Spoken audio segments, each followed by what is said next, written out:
Hey, welcome everyone to Group. We're so glad you're here. We started a brand new series this week. Peter. It's a two-part series on the life of Peter and really looking at how Peter is a pretty normal guy and there's some ups and downs in his life. But the big thing we're going to look at, he just saw the supernatural side of God in a couple different ways. So we'll unpack this over the next 2 weeks. But today specifically, we're going to see that there's some highs and lows in Peter's life. And I think that all of us we'll probably be able to apply that pretty easily to our lives. Yeah, I think so. And so Peter's actually, when we look at the life of Peter, he's a pretty relatable guy. Like, he starts out as a fisherman.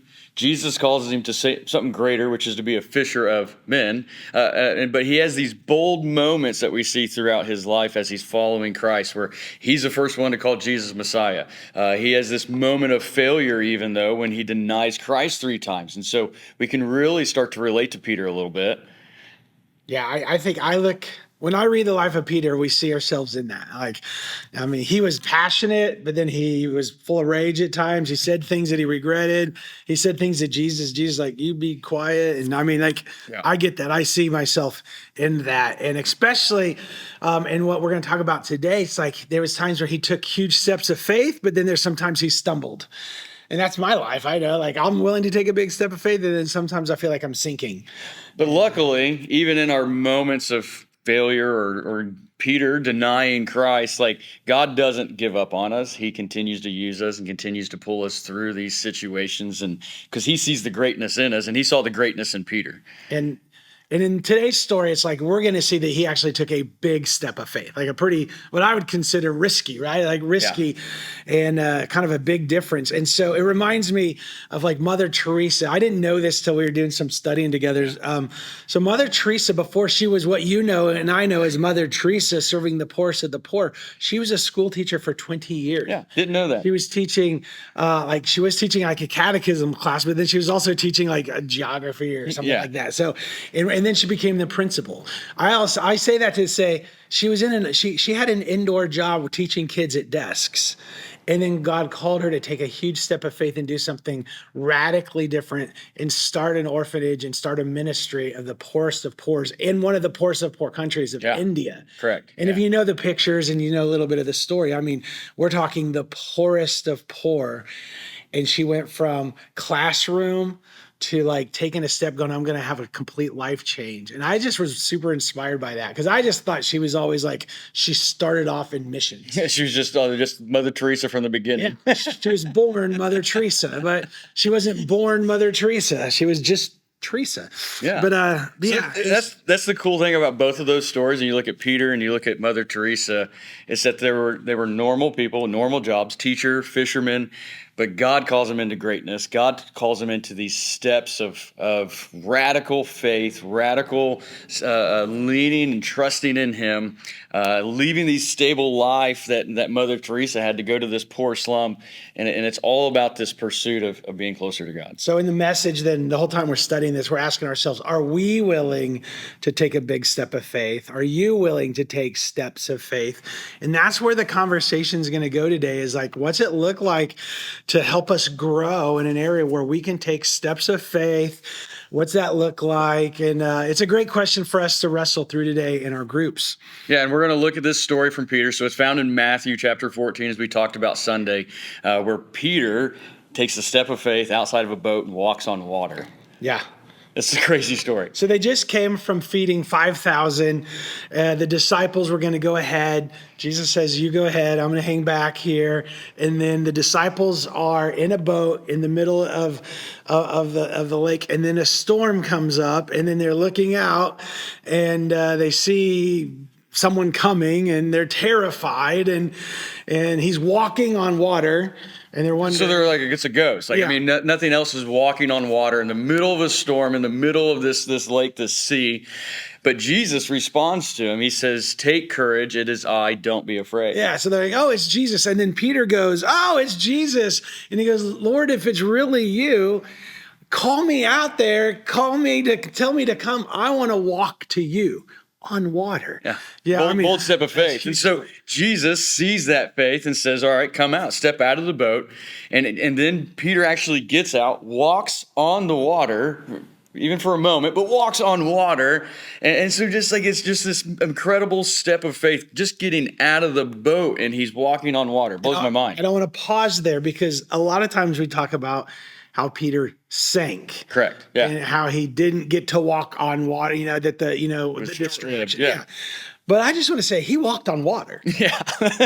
and actually before he walked on water, he literally lifted his leg over that old wooden boat and climbed out of the boat onto water. Like I remember when Riley and I went on a canoe trip and I had to climb out of the canoe and I was trying to like figure out how to get onto a rock onto the shore and not just get my foot wet. Yeah. And I'm like, how do I like leverage my body out of this canoe and not get wet? Right. He's literally stepping over one of those big old boats and he's stepping onto water. And he's the only one that gets out. I mean, that's the thing we don't consider sometimes too, is that of all the disciples that are in this boat, these guys have all watched Jesus. They just watched him feed 5,000. He's the only one who gets out.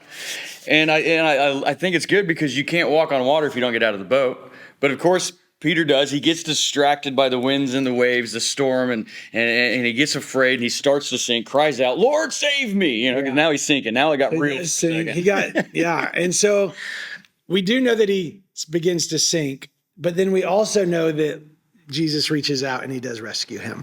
And I love that part of the story. And he does say, why do you have so much, why do you have such little faith? He calls it little faith. Why are you doubting here? And I'm sure that was like, if I was Peter, I'm like, I just stepped out of the boat. But give me a little credit, Lord. But he did. He doubted something, and we know like the wind and the wave, all that happened. But Jesus actually pointed that out. And I think it's okay for Jesus to point out like, hey, you have an area right here that you're lacking faith. Yeah, because there's a powerful moment that's happening. Peter has enough faith to get out of the boat, but he allowed the distractions to take his eyes off of Jesus and focus on the storm around him, the fear, the doubt, the distraction of it all. And that's when we start seeing. That's when he started sinking. That's when we start sinking. Yeah, I think we can start to apply then like what is our little faith in our life that causes us not to take other steps of faith. And so so for Peter, it's the same thing, some distractions, the waves of your life, the winds of your life, past failures, caused me not to take big steps of faith. Well, it didn't work. It didn't work last time. I don't think it'll work again.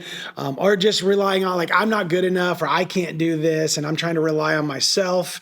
And if I rely on my own ability, then I don't put my trust in God.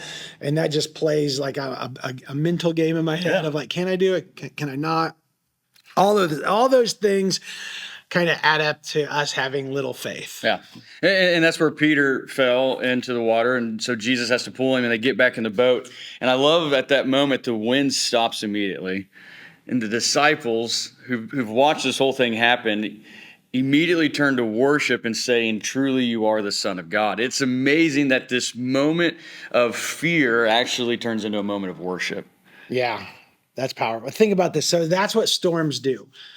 Our storms in our life can either they make us sink or they can make us worship. Oh, that's good. And so we have a choice to make in the middle of that storm and the waves and the uncertainty. Am I gonna sink or am I gonna lift my eyes to Jesus and worship him for he is God? Even in the middle of the storm, he is God. And so that's powerful. I underline that in my message going, okay, I gotta live this out. Got an option. Yeah, we got an option. And so that's kind of what Peter's experience is teaching us, is that stepping out of the boat, it's going to require us three things of us. It's going to require desire, it's going to require faith, and it's going to require action. And so Peter had this desire to walk towards Jesus. He had the faith that it was possible, but then he also took the action to get out of the boat. Yeah, that's good. And I think that's where you guys can talk a little bit about that is what's it look like to create more desire in your life? What's it look like to build your faith? When I think of desire, I want you guys to read this Psalm today, Psalm 34:8. It says, "Taste and see that the Lord is good." And then there's so much illustration and imagery in the Bible that he's like a sweet honeycomb and all this, this good foods and things. And it's like, if you desire the Lord, if you can taste and see that God is miraculous and he's good and he can do the miracle in your life, you will have a desire for it. Yeah. And so there was something that Peter had seen already. Well, he just came from a miracle of feeding 5,000. Yeah. He'd already tasted, seen that God is miraculous. So there was already this desire in Peter's life that says, I want to come to you. I want to walk on water too. Yeah. So he had that desire. Put the faith into action. He put the faith and said, I've seen you do these miracles, so let's do this. And then the action was, it's on him. Yeah. Like Jesus couldn't do the action part.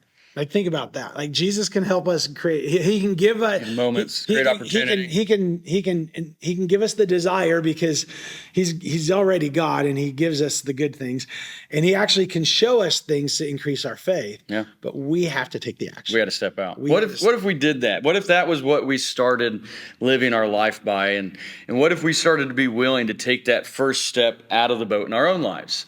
And have that, whether maybe it's a risk, and they're going to be risky, I think, almost always. God's going to call us out of our comfort zones. And so maybe it's a missions trip as we go into this next year. Maybe it's moving, something within inside of your house of leading your family in a moment. Maybe it's inviting that coworker to church or talking to that family member that maybe you've gotten disconnected from. Like, faith requires us to move. Yeah.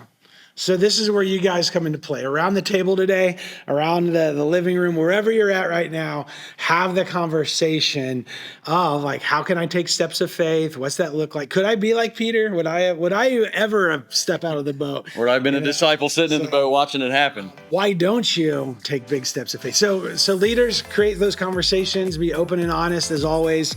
And we believe that you'll really grow today as you have these conversations of being like Peter, of taking steps of faith. Yep. Hey guys, have a great session and we'll see you next week.